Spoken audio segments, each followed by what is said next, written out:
Pero qué alegría grande, de verdad, compartir con cada uno de ustedes en esta bella tarde. Y nada, como Gede decía, pues siguiendo con el análisis de Génesis, que es lo que se está estudiando, caminando hacia Edén. Con ese tema, pues corresponde hablar en esta tarde sobre el tema de varón y hembra los creó. Y nada, gracias por el apoyo siempre, Gedi, y por sus oraciones, como también de los diáconos y ancianos que estuvieron escribiéndome, también indicando lo mismo. Y de verdad, en esta tarde mi deseo es que el Señor obre a través de su palabra. Lejos de mi analogía y de lo que yo pueda pensar, deseo exaltar el nombre de Dios y honrarlo a Él, porque es su palabra y Él respalda su palabra. Amén. Eso, dijo Gedi, amén. Entonces, vemos e iniciamos que, yo creo que le va a estar haciendo así para ir cambiando. La invención moderna. Y la cultura moderna ha cambiado el orden que Dios ha puesto. Y esto es tan interesante que Pablo habla a los corintios, le dice, a los romanos dice, y no se adapten a este mundo, dice, sino transformarse mediante la renovación de su mente, para que verifiquen cuál es la voluntad de Dios, lo que es bueno, agradable y perfecto. Romanos 12:2. La cultura moderna tergiversa el orden de Dios, donde Dios dice, yo soy tu creador, por lo tanto yo te defino. La cultura dice, yo siento, por lo tanto yo soy. En la Biblia, identidad es recibida. En la modernidad, identidad es fabricada. Esta inversión no es solo filosófica, sino espiritual. Es el eco de Génesis 3, cuando el enemigo le habla a Eva y le dice, con que os ha dicho. Con que os ha dicho. Bueno, dándole la pauta a ella para que piense de una manera personal. Con que os ha dicho. Cuando el yo se convierte en fuente final de verdad, todo se vuelve negociable. El cuerpo deja de ser un regalo y se vuelve un obstáculo. La familia deja de ser una vocación y se vuelve un proyecto personal. Y las congregaciones o la iglesia deja de discipular y se vuelve una plataforma para identidades. La Biblia, en contraste, ofrece una antropología radicalmente distinta y nos dice que somos criaturas con límite, cuerpo, vocación y responsabilidad ante Dios.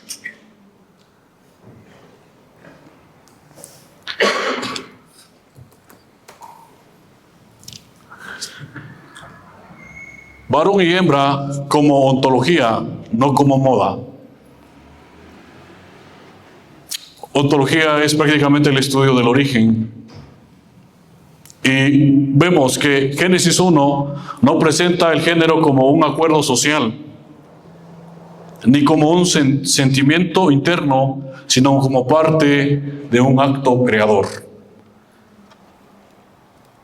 Antes de cualquier trauma, antes de cualquier sistema social, antes de cualquier historia personal, la Escritura declara, varón y hembra los creó. La distinción sexual es parte de lo bueno de Dios y no es consecuencia del pecado. Y aquí está el meollo. Si Dios define, entonces obedecer el diseño es adoración. Rechazar el diseño es rebelión. Y el Evangelio no viene a borrar la creación, viene a redimir. Cristo no compra tu alma para que desprecias tu cuerpo. Cristo compra tu persona completa, cuerpo y alma, para restaurarte a imagen de Dios. Amén. Recordamos la prédica pasada donde Hedy nos hablaba de que somos hechos a imagen de Dios. Y fue tan profundo hacer un exégesis sobre eso, que hoy nos lleva a la siguiente, por favor, a la exégesis de Génesis 1:26, en donde habla de imagen de Dios y diferencia sexual, que es la contraparte de la imagen, de lo que habla sobre la imagen de Dios. En contexto literario, el ser humano como culminación. Génesis 1 describe un Dios que habla y el mundo responde. Por su voz fue creado todo. Con solo decirlo. El caos no se vence por una guerra de dioses ni por un accidente cósmico, sino por la palabra soberana que ordena, separa, nombra y asigna lugar. En la estructura del capítulo, el ser humano aparece al final, el día 6, como culminación dentro del orden creado. Cuando hablamos de caos, hablamos de que cuando nosotros nos apartamos del orden de Dios, simplemente generamos caos.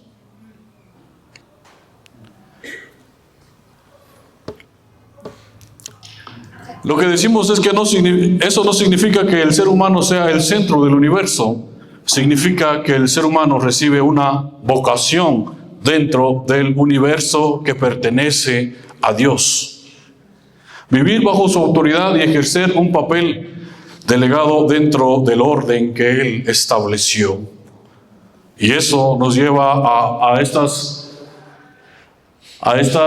premisas en cuanto a función y propósito. ¿Para qué existo? ¿O para qué existe esto? ¿Qué rol cumple en el mundo? ¿Cómo se ordena la vida bajo el gobierno creador? Son preguntas que permiten responder a función y a propósito. Más que preguntas ¿cómo ocurrió materialmente? ¿Proceso biológico o con qué mecanismo físico? Explicación astronómica moderna. El Señor no empezó a mandar a los átomos, a las moléculas, a las células, para que se uniesen, sino Él dijo, sea la luz. La luz. ¿Qué elementos se tuvieron que unir? Es lo que hoy en día la modernidad trata de explicar. Que sea el hombre. ¿Habrá dicho que sea el hombre? No. Y ahí viene una diferencia tan especial. Amén. Entonces nos damos cuenta de que el Señor entonces hace y trabaja de acuerdo a la función y al propósito. En énfasis, el relato no es de qué estás hecho o cómo produce luz, sino que gobiernan y qué tareas cumplen. Porque cada elemento creado tiene una tarea y tiene un propósito delante de Dios. No describe mecanismos, sino relaciones y propósitos. Walton recalca que el enfoque no está descrito en un proceso biológico moderno, paso a paso, sino una realidad funcional. Un creador que establece un orden donde cada cosa tiene su lugar y tarea. El ser humano como culminación, imagen igual a identidad, vocación, no psicología interna. Y mismo Walton explica que imagen de Dios, que quiere decir Slem, En el mundo antiguo se entendía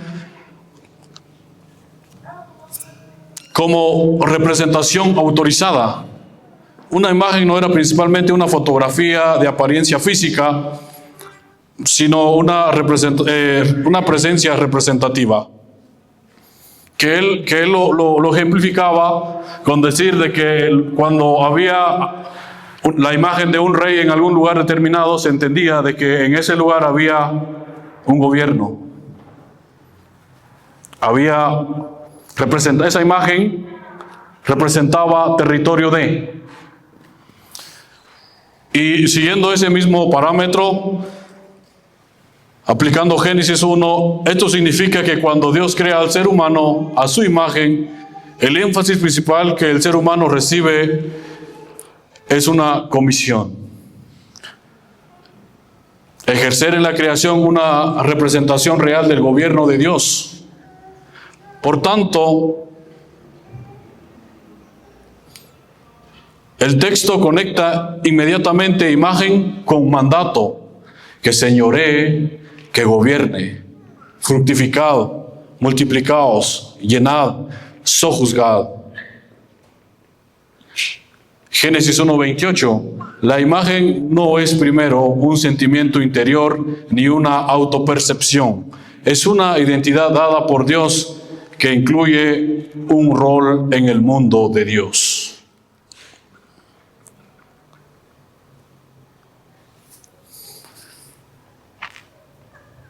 Génesis 1 no presenta a varón y hembra como un accesorio cultural, sino como parte del diseño creacional. Wow, no es un accesorio cultural,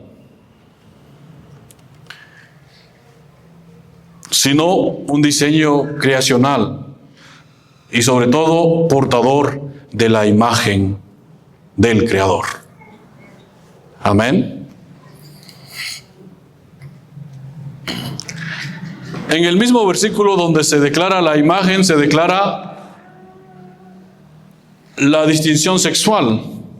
Varón y hembra los creó.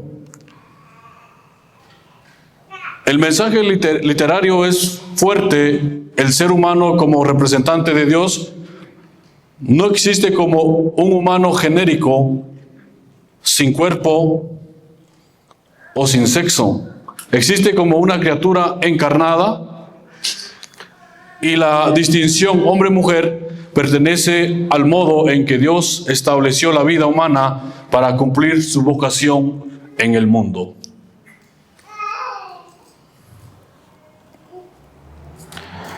Cuando Él habla sobre hagamos, siguiente por favor.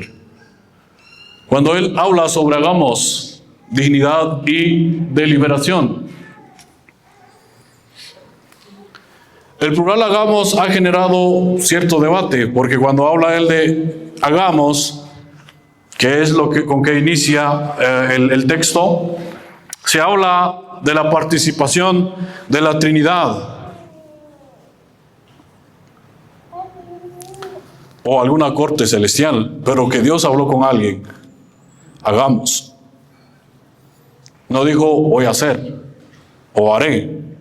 Hagamos. No es un mandato simple, sea la luz, como les decía. No fue un mandato simple, sino un acto descrito como intencional y honorable.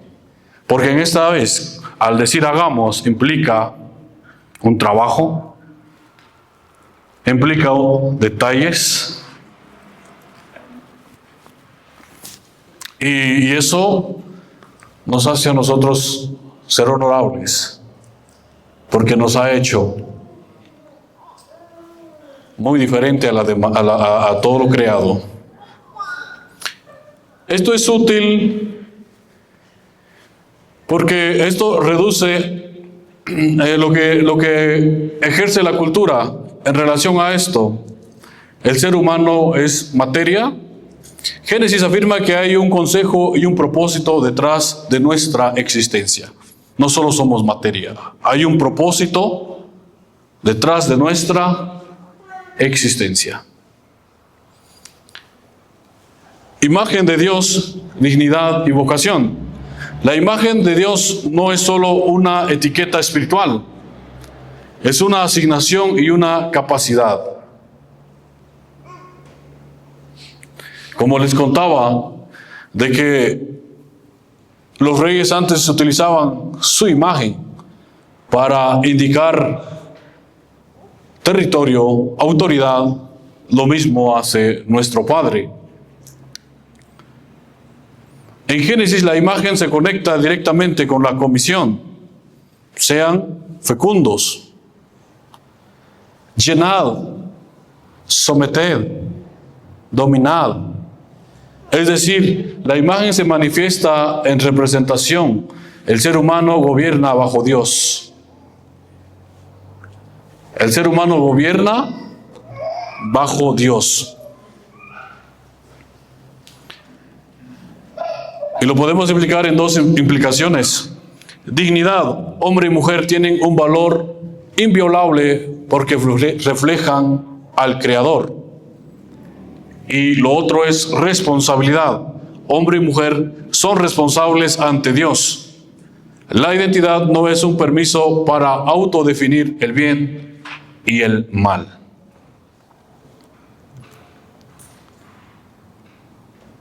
Varón y hembra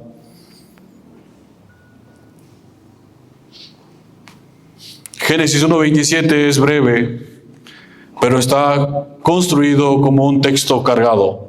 Funciona casi como una línea poética en tres afirmaciones paralelas, que se interpretan mutuamente. No son tres ideas distintas, sino son tres ángulos del mismo acto creador. Como lo vemos el anterior, mi amigo Gerardo.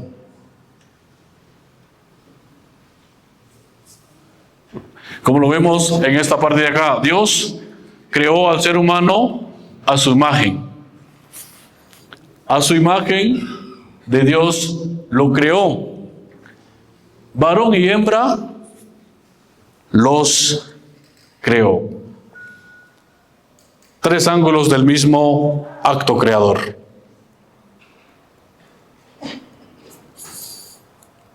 En los detalles literarios podemos decir de que hay una repetición intencional.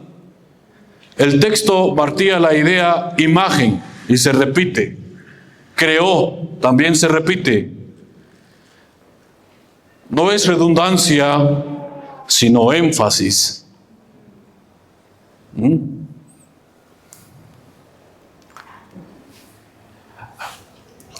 Lo que desea darnos a conocer acá es que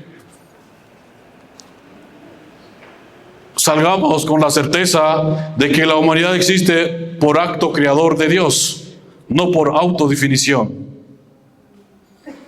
La humanidad tiene una identidad dada, imagen de Dios. Al hablar, Dios creó al ser humano a su imagen. Habla de la humanidad. A imagen de Dios lo creó. Sigue hablando de la humanidad. Pero luego nos damos cuenta de que pasa del singular a plural. Y dice, los creó. Cuando habla sobre la humanidad en dos sexos, varón y hembra, los creó. Esto permite afirmar con fuerza dos verdades a la vez. Igual dignidad para hombre y mujer, porque ambos son imagen de Dios. Distinción real. Varón y hembra son categorías creadas, no inventadas. No inventadas, no supuestas, ni obras culturales.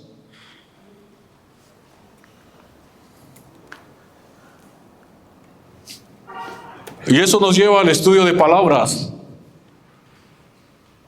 Del hebreo sacar, que quiere decir varón o macho. Y Nevá, que es hembra. Y el punto clave es que son palabras de sexo, no de identidad psicológica. Se refiere prácticamente a la palabra de sexo, no a una forma de pensamiento. Génesis 1:27 no está hablando de roles culturales, ropa, hobbies, temperamento, sino una distinción creacional primaria. El ser humano no existe como portador de imagen en dos expresiones sexuales reales. Creó.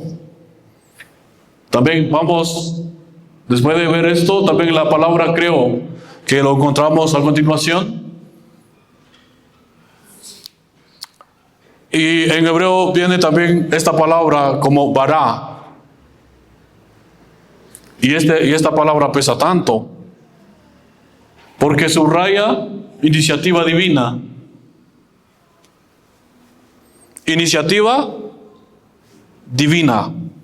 Esto no surge del consenso humano. Subraya autoridad divina.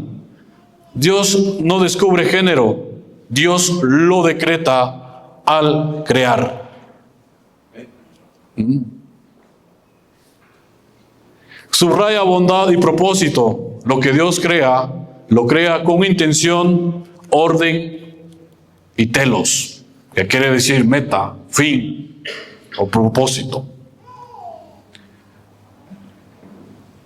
Entonces, cuando el texto dice varón y hembra los creó, el punto no es meramente descriptivo, es funcional. La distinción sexual pertenece al diseño creador de Dios. Jesús en Mateo 19, del 4 al 6, cita Génesis cuando él habla sobre varón y hembra para sostener el diseño del matrimonio. Esto significa que Jesús trata Génesis 1 y 2 como normativo, no como mito acomodable.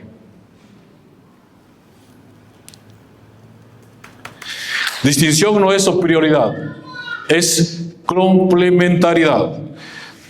Después de estar viendo esa analogía, recuerden de que estamos hablando de que Jesús ha creado con propósito, y de ahí viene alguno de ellos.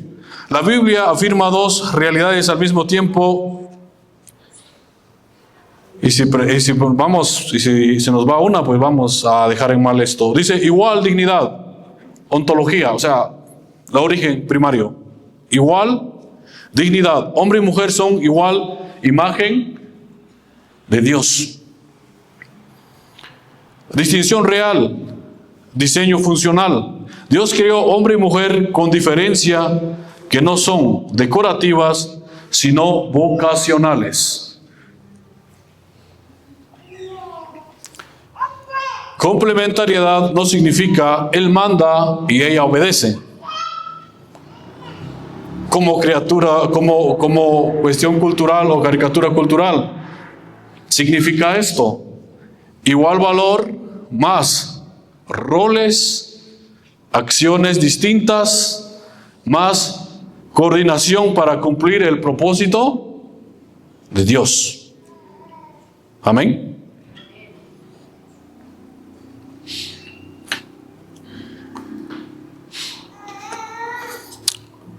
Pues qué bonita fórmula, ¿no? Igual valor, más roles, acciones distintas, más coordinación para cumplir el propósito de Dios. Siguiente, Pablo lo anticipa. Autoridad no es igual a inferioridad. En 1 Corintios 11, 3 al 12, si gustan lo buscamos para dejar un poco esto de estar, es un estudio y a veces de estar hablando, algunos se quedan por ahí divagando, pero si ponemos en acción nuestro cuerpo en buscar la palabra y escudriñarla, me acompañan a 1 Corintios 11, 3 al 12, y Pablo nos habla acá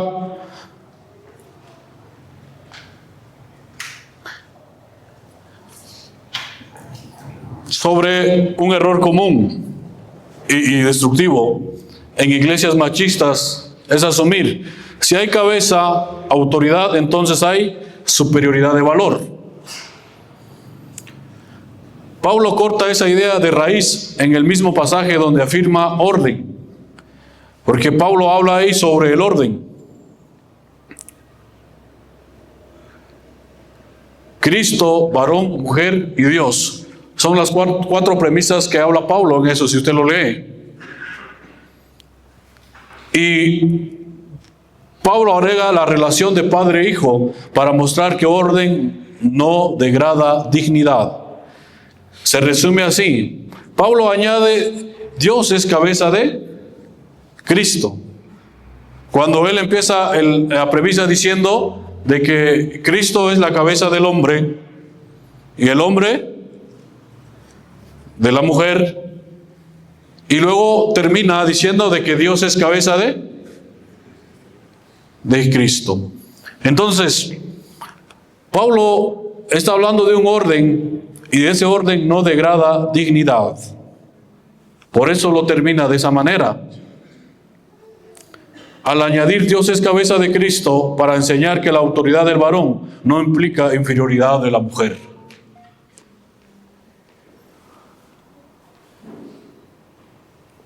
Y luego Pablo remata con el antídoto contra el orgullo masculino y el resentimiento femenino.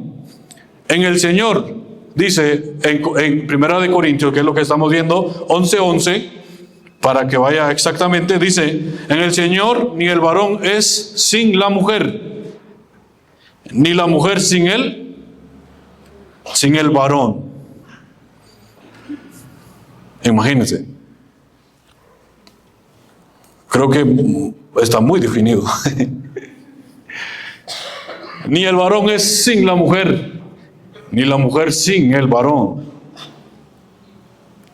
Y termina ese mismo texto, dice: todo procede ¿de quién? De Dios. Todo procede de Dios. No hay inferioridad en cuanto a dignidad. Somos imagen de Dios. Todo procede de Dios. Hombre y mujer proceden de Dios. Varón y hembra los creó Él desde un principio.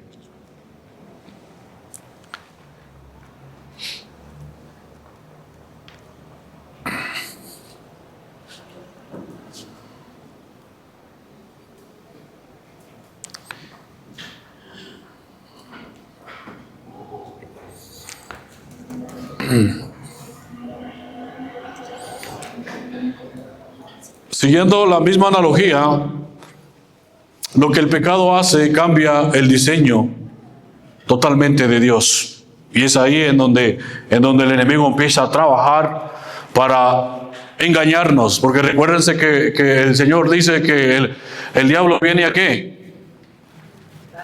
A matar, a robar y a destruir. Entonces, el trabajo de Él es que nosotros nos apartemos del diseño de Dios, que nos alejemos del diseño de Dios, porque si nos alejamos de ese diseño, solemos estar separados de Dios. Primeramente, la separación es el fruto del pecado. Entonces, lo que el pecado hace cambia el diseño por lucha de poder. Y acá hay una pequeña imagen que se lo robé a Hedy. En los lunes, aprovechando el paréntesis, los lunes también se tiene estudio bíblico sobre Génesis, varones por un lado y mujeres por otro lado, con Nora y con Hedy. Entonces, estudiamos Génesis y este lunes que pasó fue algo extraordinario porque hablamos sobre este tema ahí y de ahí traje este concepto. Hedy no quería que lo trajera. Pero imaginémonos cómo están estos dos triángulos. Creo que de manera esquemática es mucho mejor comprenderlo. Dios siempre es la cima. Cuando el marido y la esposa se encuentran lejos de Dios, más lejos está el uno del otro. Y aunque la psicología va a tratar de unirlas, nunca podrá converger. Pero cuando la pareja se acerca a Dios, esa brecha que hay tiende a ir disminuyendo.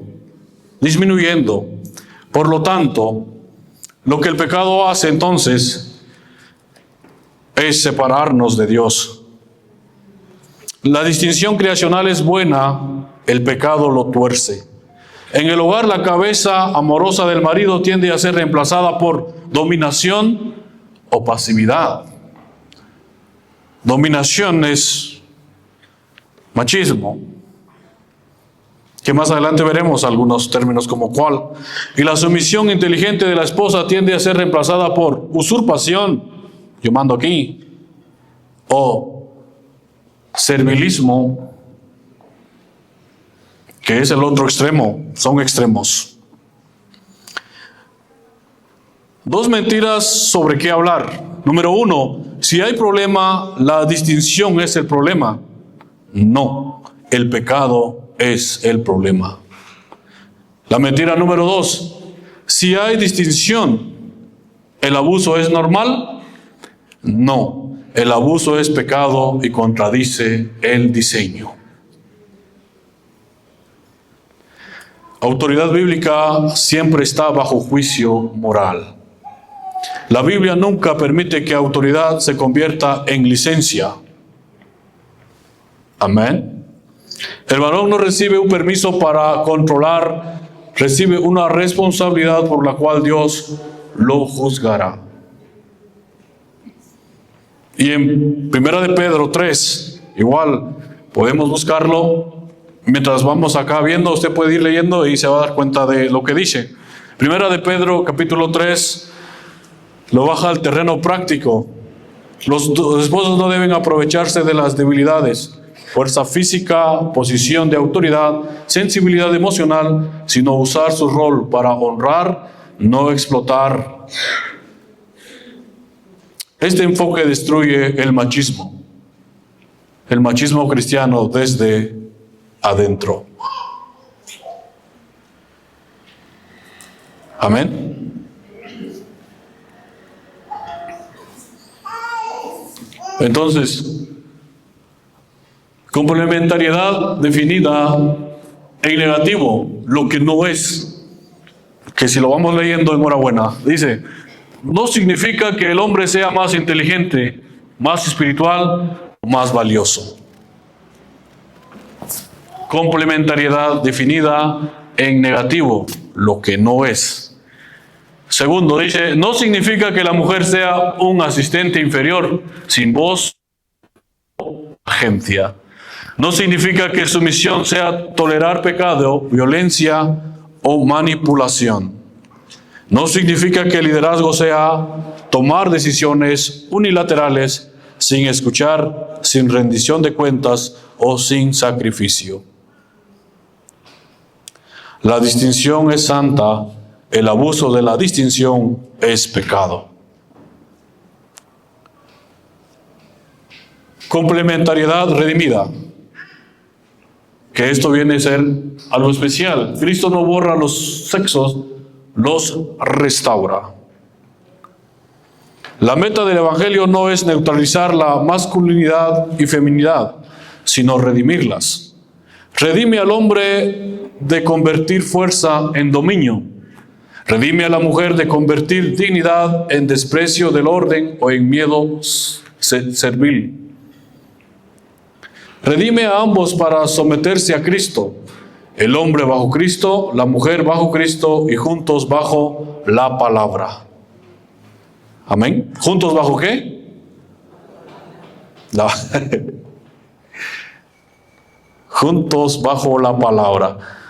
Una manera directa de decir, hombres, y créeme que esto ha dejado mucho fruto en mi vida. Y ahí me ve a mi esposa. Me va a caer un chanclazo desde allá. Hombres, tu liderazgo se mide por tu sacrificio, no por tu control. Mujeres, tu dignidad no depende de hacer lo mismo que un hombre, sino de ser fiel al diseño de Dios. Si una autoridad produce miedo, amenaza, violencia, no es autoridad bíblica, es pecado.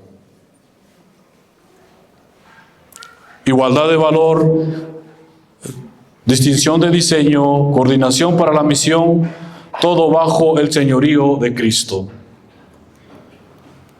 Algunas aplicaciones rápidas para que podamos comprender.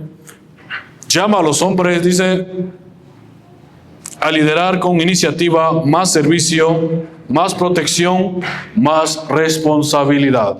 Estos 4 términos nos ayudarían mucho en la familia. Iniciativa, más servicio, más protección y más responsabilidad. Llama a las mujeres a caminar con fuerza, sabiduría y apoyo activo, no con pasividad o servilismo. Llama a la iglesia a confrontar abuso como pecado serio, no problema matrimonial. Y así como hemos hecho un exégesis de Génesis 1:26, también vamos a hacerlo sobre Génesis 2.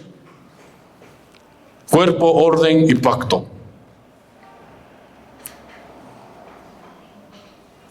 Génesis 2 prácticamente proyecta todo lo descrito en lo que estábamos estudiando. Es el capítulo más consecuente porque documenta tanto el origen y propósito de la humanidad como el origen y la naturaleza del matrimonio. Dios formó al hombre del polvo y aliento. Génesis 2:7. Usa un verbo que comunica artesanía. Dios afirmó al hombre del polvo. La imagen es de un artesano, como un alfarero trabajando la arcilla. Esto enseña 2 verdades simultáneas. Humildad. Eres polvo. No eres autocreado o producto de la evolución.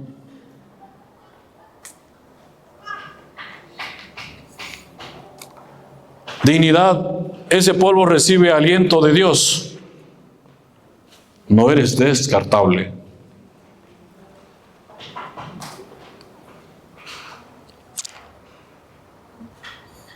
Esta doble afirmación detiene 2 extremos. El materialismo, solo eres polvo, y el narcisismo, eres Dios.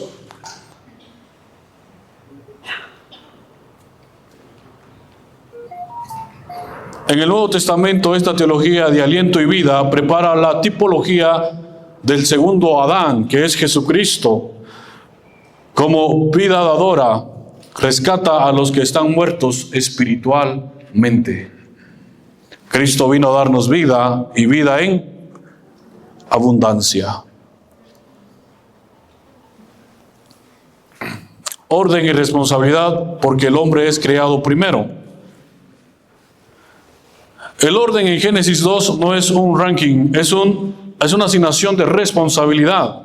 El relato es deliberadamente secuencial. Adán es formado, capítulo 2, versículo 7. Adán es colocado en el huerto con vocación, trabajar y guardar, 2:15. Adán recibe mandato y prohibición, 2:16 al 17. Luego Dios crea a la mujer, capítulo 2, versículo 18. Este orden importa porque en la narrativa bíblica, quien recibe primero el encargo, recibe la rendición de cuentas. Por eso cuando Eva peca, Dios llama a Adán, ¿dónde estás tú? Cuando Eva fue quien comió primero. Adán carga una responsabilidad primaria. Y la responsabilidad primaria no es igual a control absoluto.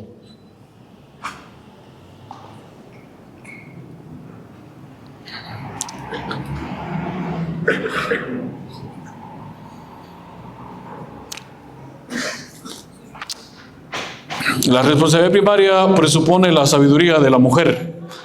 La narrativa no prepara a la mujer como accidente útil, la presenta como la respuesta divina a una necesidad teológica. Y es la primera vez que encontramos en la palabra que no es bueno. Cuando antes se escuchaba que todo lo que hizo Dios era bueno. Pero lo primero que uno encuentra con esta descripción es esto: no es bueno que el hombre esté solo.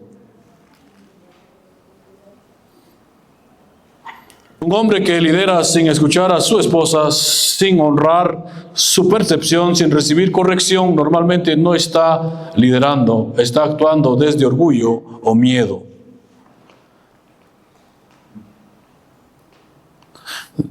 Dios no llama al hombre a mandar, lo llama a responder. Y responder duele porque significa carga, sacrificio y disciplina. Ouch.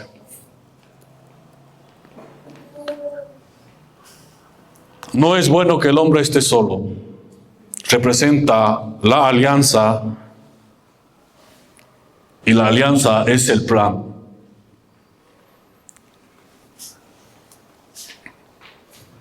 Esta frase es una bomba teológica. En Génesis 1 dice todo es bueno, y es lo que les comentaba. Es la primera vez que vemos que no es bueno. ¿Alianza para qué? Para multiplicar familia y generaciones, gobernar y administrar cultura, trabajo, civilización, representar a Dios, imagen, obediencia y santidad. Eso requiere una unidad de misión, no solo compañía.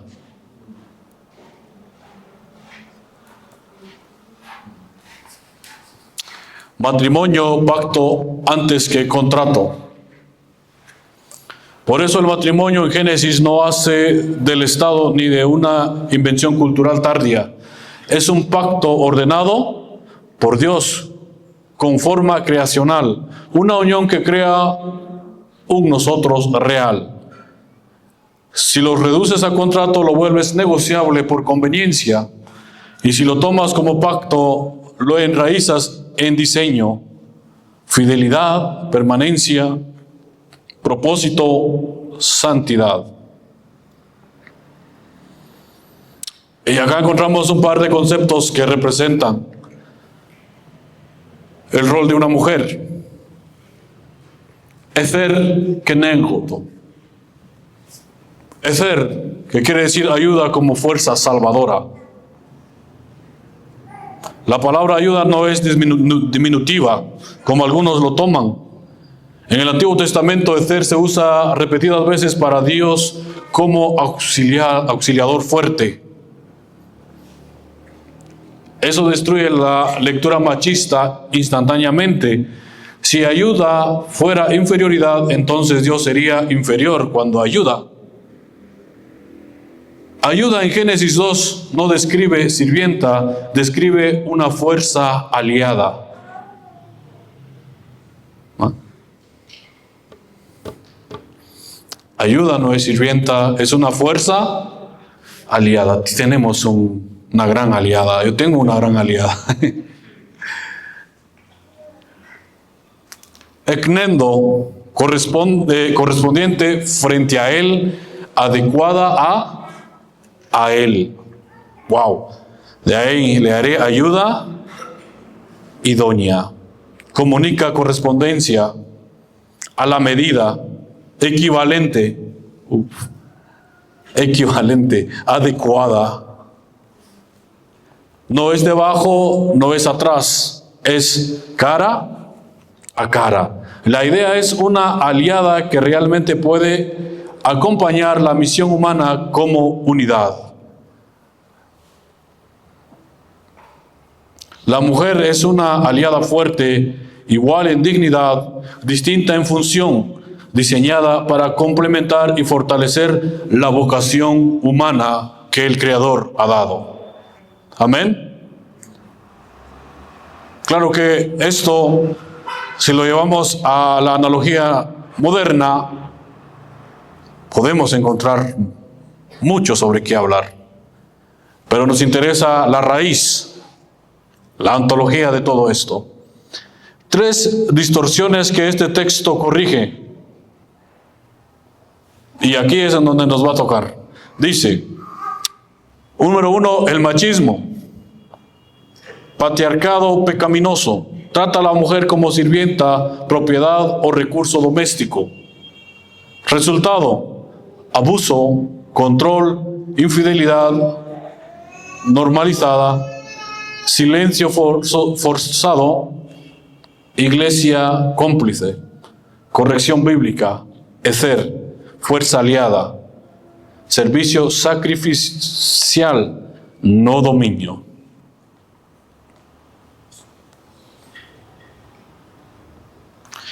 Feminismo ideológico, igualitarismo reactivo, desprecia, ayuda como insulto y asume que diferencia es igual a opresión. Resultado, competencia permanente, sospecha del diseño, guerra de sexos.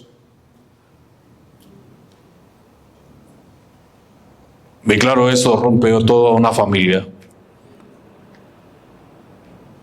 Matriarcado latinoamericano dice, dominio funcional femenino más pasividad masculina. Este es común en contextos donde el hombre está ausente e inmaduro. La mujer termina cargando todo, hijos, disciplina, finanzas, decisiones, y muchas veces desarrolla un patrón de control. A veces por supervivencia, o a veces por orgullo, o a veces por miedo. Resultado típico, hombre infantilizado, mujeres agotadas y resentidas, hijos sin figura paternal activa, matrimonio como lucha de poder. Corrección bíblica, la mujer no fue creada para ser madre del esposo, fue creada para ser aliada. Y el hombre no fue creado para desaparecer, fue creado para responder y rendir cuentas.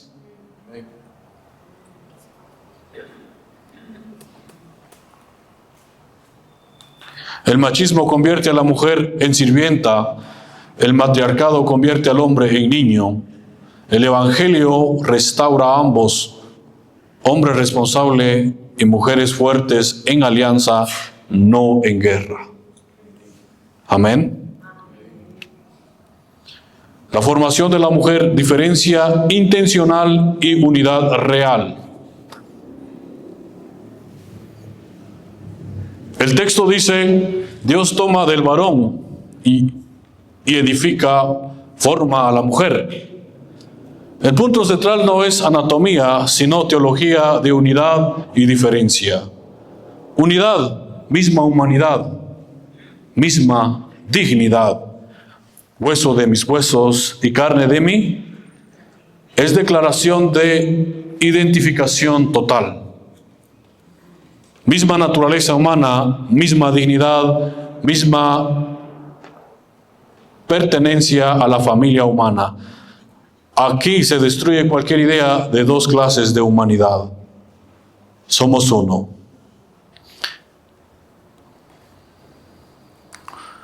Una sola carne, el cuerpo como teología. Génesis 2 culmina con el lenguaje de pacto. Siguiente. Aquí estamos abajo. Dice, dejar. Cuando habla de dejar a los padres, prioridad, unirse, pacto o adhesión. Ser una sola carne, unidad real, corporal y de vida. Esto no es poesía bonita, es teología estructural. ¿Qué significa una sola carne? Unidad sexual, la unión corporal importa. Unidad de vida, un nuevo nosotros. Unidad familiar, se forma un nuevo núcleo. Y exclusividad, no se puede ser uno con muchos sin quebrar el pacto. Amén. No se puede ser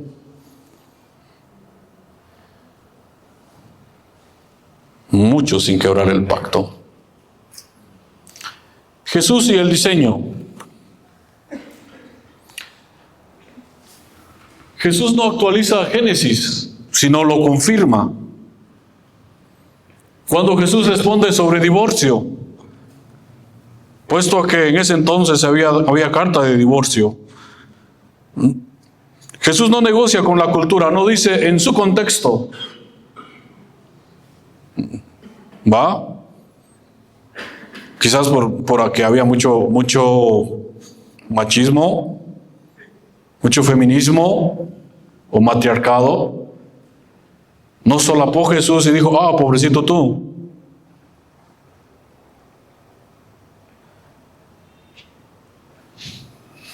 Tampoco dijo según tu identidad, sino Jesús va al principio. El Creador los hizo varón y hembra.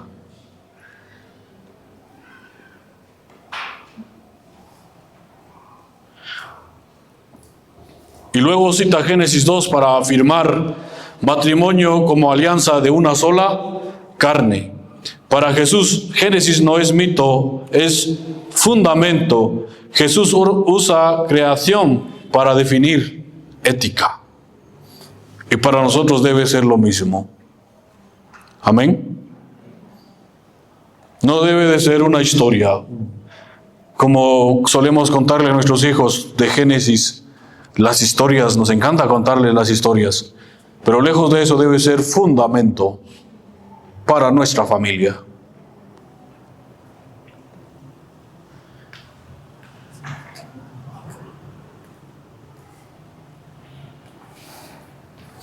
La lógica de Jesús del diseño al pacto, Génesis 1:27 dice identidad, varón y hembra. La identidad que Jesús remarcó. En Génesis 2:24 habla del pacto, una sola carne. Esto muestra no solo hombre y mujer existen, sino hombre y mujer existen para una alianza de pacto que refleja a Dios. La sexualidad no es solo biológica, es teológica vivida, porque eso nos lleva al cumplimiento del propósito, de la vocación que Dios nos ha dado dentro de su creación.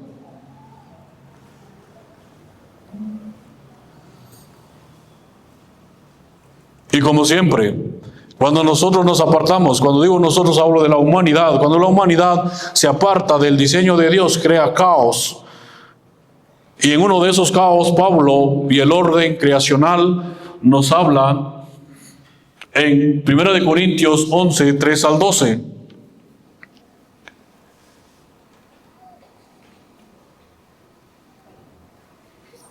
Y es lo que hablábamos anteriormente sobre lo que había establecido en cuanto al orden. Pablo establece la estructura de cabeza en el versículo 3, habla de honra y deshonra del 4 al 6, apela a creación, origen, mujer de varón, y propósito, mujer para varón, en el versículo 7 y 10. Evita el abuso con un equilibrio, interdependencia en el Señor y todo de Dios. Hay una interdependencia entre varón y hembra. Que todo va a un fin, que todo es de Dios. Pablo apela a creación y a un símbolo de autoridad, y luego equilibra con interdependencia.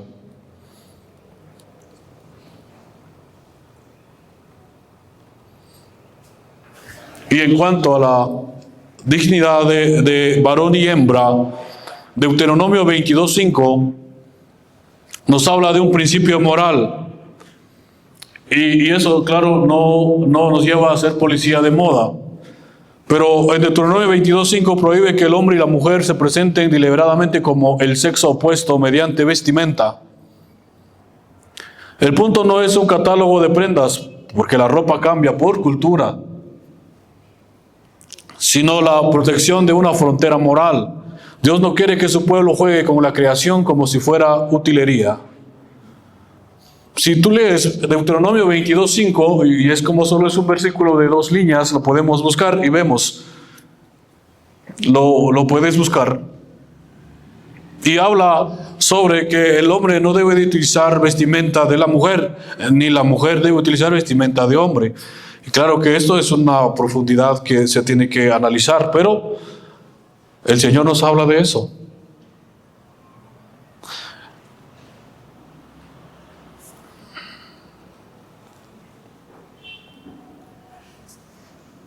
En un contexto del Antiguo Testamento, esta práctica suele estar asociada con funciones idolátricas y sexualidad desordenada. Dios protege la santidad y la claridad.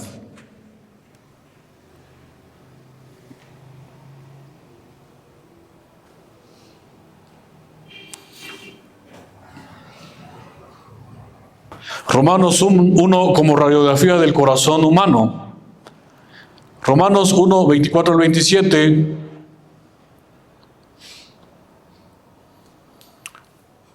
Este es un texto no solo para ellos, sino también para nosotros.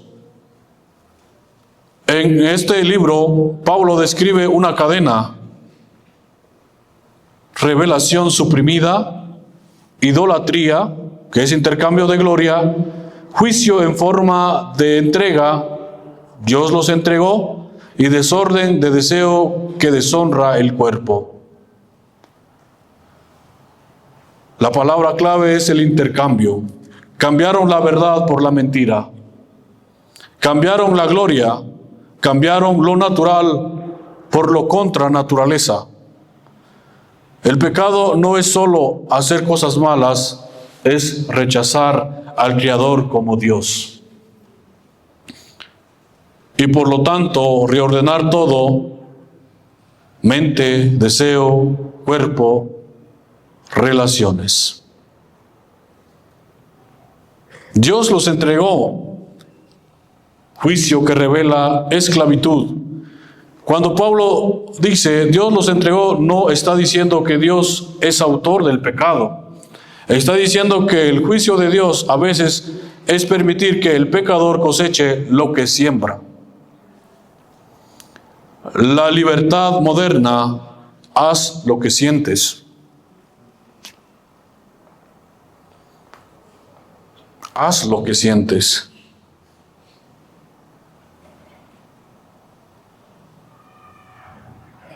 Eso te puede convertir en un esclavo.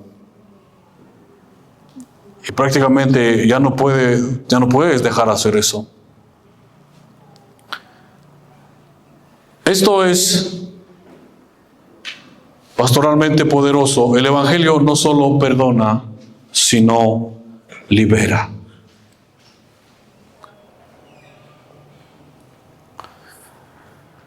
Para Dios el cuerpo importa. Pablo insiste en el cuerpo porque la idolatría se encarna. La rebelión contra Dios no se queda en ideas, se manifiesta en prácticas que destruyen. Por eso, la confusión sexual no puede ser tratada como simple expresión. Tiene dirección moral. Y para ir terminando, después de hablar sobre varón y hembra y el diseño tan especial de Dios que el enemigo vino a corromper, Salmo 139 nos habla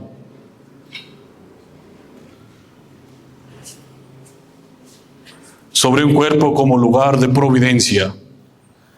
Dios forma, identidad recibida. Salmo 139 declara que Dios forma al ser humano en el vientre. No somos productos, somos obras. Somos obra. Me formaste. No es solo poesía, es teología de la providencia. Dios es artesano del cuerpo. Esto no elimina el sufrimiento, lo enmarca. Dios puede usar una historia rota para su gloria, pero eso no significa que el diseño original sea irrelevante. Y conectando Salmo 139 con Génesis 2:7, muestra a Dios formando del polvo y dando aliento. Un comentario usa imagen de alfarero y conecta este lenguaje con la idea de Dios formando al ser humano, como en el Salmo. Esta convergencia bíblica fortalece tu argumento. El cuerpo no es accidente, es intención. Amén. Lo que somos no es accidente. Así Dios quiso que fuésemos. Amén. Debemos devolver al Edén. Muchas personas en la iglesia odian su cuerpo por trauma, abuso, comparación, pornografía, dismorfia. Salmos 139 no es un meme, es un llamado a arrepentirse de despreciar la obra de Dios y aprender a recibir el cuerpo como vocación. Igual dignidad, hombre y mujer, son imagen de Dios. Distinto diseño, Dios asigna diferencias reales, biológicas, relacionales y vocacionales. Génesis 1 enseña igualdad de hombre y mujer como portadores de imagen.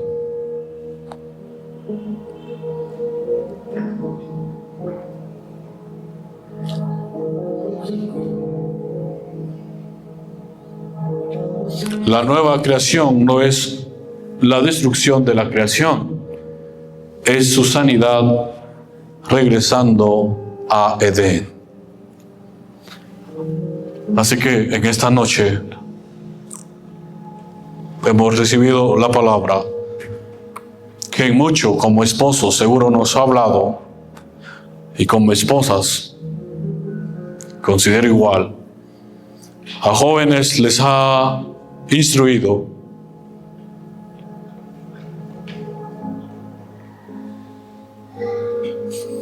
El diseño tan hermoso de Dios es a lo cual desea que volvamos